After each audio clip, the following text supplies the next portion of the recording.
Seperti yang aku bilang di awal tadi, ada dua kamar mandi yang letaknya bersebelahan persis. Kamar mandi berpintu tebal, di dalamnya masih menggunakan bak air besar, walau sudah ada air mancur air panas. Aku masuk ke kamar mandi sebelah kanan, lalu melaksanakan niatku.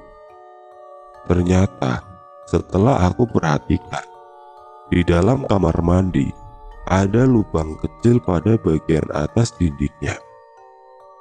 Lubang ini sepertinya terhubung dengan kamar mandi sebelah. Jadi harusnya kalau ada aktivitas di kamar mandi sebelah akan kedengaran olehku. Benar saja, tiba-tiba aku mendengar suara pintu terbuka kemudian menutup dari sebelah. Sepertinya itu Hani. Aku yakin itu, karena memang harusnya dia sudah kembali ke villa lagi. Han, langsung ke kamar mandi aja lo, kebelet ya? Tanyaku. Ya, Hani menjawab dari sebelah dengan logat Sunda. Logat Sunda? Hani kan orang Jawa, sama sekali gak bisa berlogat Sunda. Alah, baru beberapa jam di Bandung aja udah Sunda logat lohan, lebay ah. Aku bilang begitu, masih di dalam kamar mandi. Iya, Hani menjawab begitu, pelan sambil cekikikan. Dasar Hani, begitu gumamku dalam hati. Setelah selesai, aku keluar dan bermaksud kembali ke ruang tengah. Tapi ketika sedang di depan kamar mandi, aku melihat kalau pintu kamar mandi sebelah dalam keadaan terbuka dan dalamnya kosong. Hani kemana? Kok gak ketahuan keluarnya? Aku pikir juga mungkin Hani sudah masuk ke kamarnya di atas. Gak pikir macam-macam, aku lalu menuju ruang tengah, kembali bersantai di depan TV. Ketika sedang asik-asiknya bersantai, tiba-tiba Hani muncul dari pintu depan, membawa serta banyak belanjaan di kedua tangannya. Aduh, ternyata tokonya agak jauh ya, capek juga gue jalan kaki, mana nanjak terus lagi.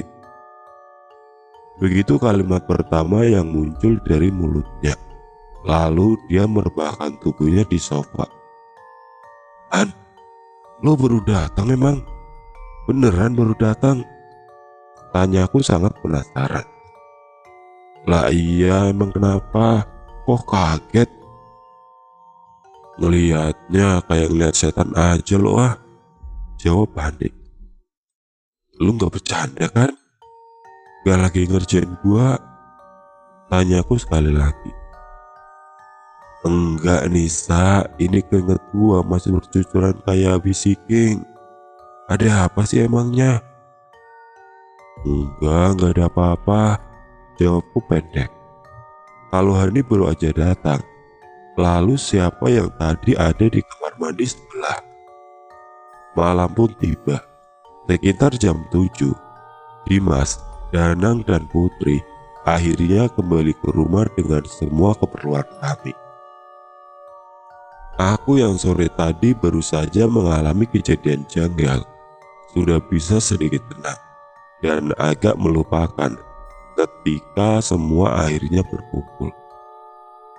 Malam pertama, kami menghabiskannya dengan barbekyuan di teras atas, berbincang senda gurau sambil menikmati dinginnya malam.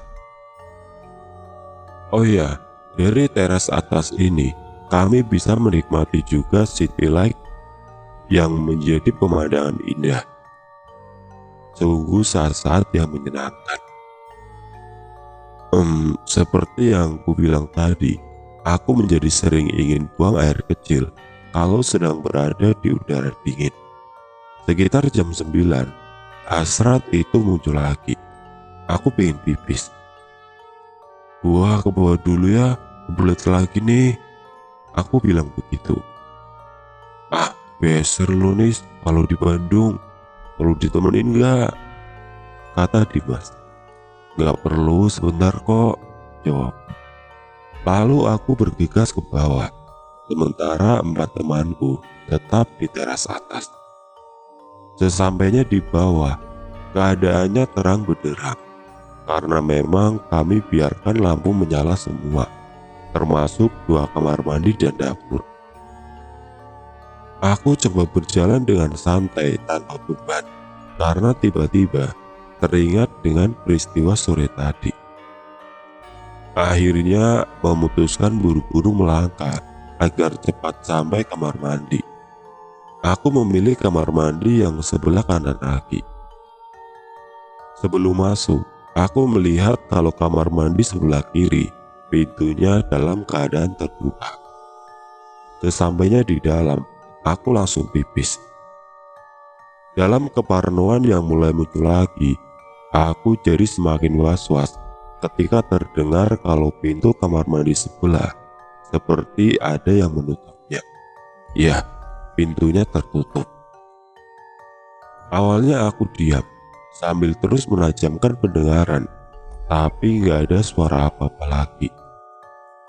Penasaran, Put, Hani, lu ya? Jangan bercanda deh kalian. Begitu ucapku. Gak ada jawaban. Tapi beberapa detik kemudian baru terdengar suara. Nisa. Begitu suaranya. Ada yang memanggil namaku dari dalam kamar mandi sebelah. Suaranya jelas terdengar, diakhiri dengan suara tawa tertahan. Sontak aku langsung keluar kamar mandi, lalu lari menuju lantai atas tanpa sedikit pun melihat ke belakang. Kenapa muka lu begitu, Nis? Tanya Putri sesampainya aku di teras atas. Ada yang aneh di villa ini, jawabku pelan. Aneh gimana? Tanya Danang yang ikut penasaran. Lalu aku ceritakan kepada mereka semua tentang kejadian yang baru saja aku alami dan sore tadi. Mungkin gak sih kalau itu cuma perasaan lu doang, Nis? Hani coba untuk mencari celah logika. Enggaan, gue yakin gue dengar suara itu jelas banget. Aku bersikukuh. Jadi tolong malam ini kita tidur bareng-bareng aja ya, gue takut. Mereka setuju supaya aku merasa tenang. Akhirnya sekitar jam 11, acara berbincang selesai. Lalu kami masuk ke dalam karena udara juga sudah semakin dingin menusuk tulang. Benar, akhirnya kami tidur bersama dalam satu kamar. Tetapi ketika pertama kali masuk kamar, hanya aku, Putri dan Hani. Sementara Dimas dan Danang masih ingin menonton TV di bawah. Mungkin karena sudah lelah badan ini, aku jadi gak kesulitan untuk tidur. Ketika sudah bertemu bantal dan selimut, aku langsung terlelap. Tapi hanya sebentar. Sekitar jam 1 dini hari, aku terbangun karena tiba-tiba ingin pipis. Posisi tidur kami bertiga berjajar di atas tempat tidur yang sangat besar. Aku di sisi sebelah pinggir, Hani di tengah, sedangkan Putri di bagian ranjang dekat dinding. Tidurnya pun menghadap dinding. Aku hanya melihat punggungnya saja. Sebelum berjalan ke bawah, aku duduk sebentar di pinggir tempat tidur, mengucek-ngucek mata, mengumpulkan kesadaran. Nisa, mau kemana? Tiba-tiba seperti suara Putri kedengaran bertanya. Pipis, Put. Jawabku pendek sambil melirik ke arah Putri yang masih saja menghadap ke dinding. Lalu aku melihat Putri hanya menggeleng tanpa bersuara. Sementara Hani masih saja terlelap. Aku lalu berjalan keluar kamar dan menuruni tangga menuju kamar mandi. Di bawah, aku melihat Danang, Dimas, dan Putri.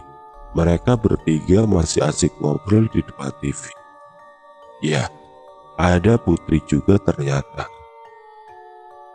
Aku berhenti melangkah di ujung tangga ketika sadar akan hal itu. "Kenapa lo, Nis?" tanya Dimas. "Pipis lagi lo," tanya Danang. Aku lalu ke kamar mandi karena memang sudah sangat kebelet pipis. Setelah selesai dari kamar mandi, aku lalu menceritakan kejadian yang baru saja aku alami.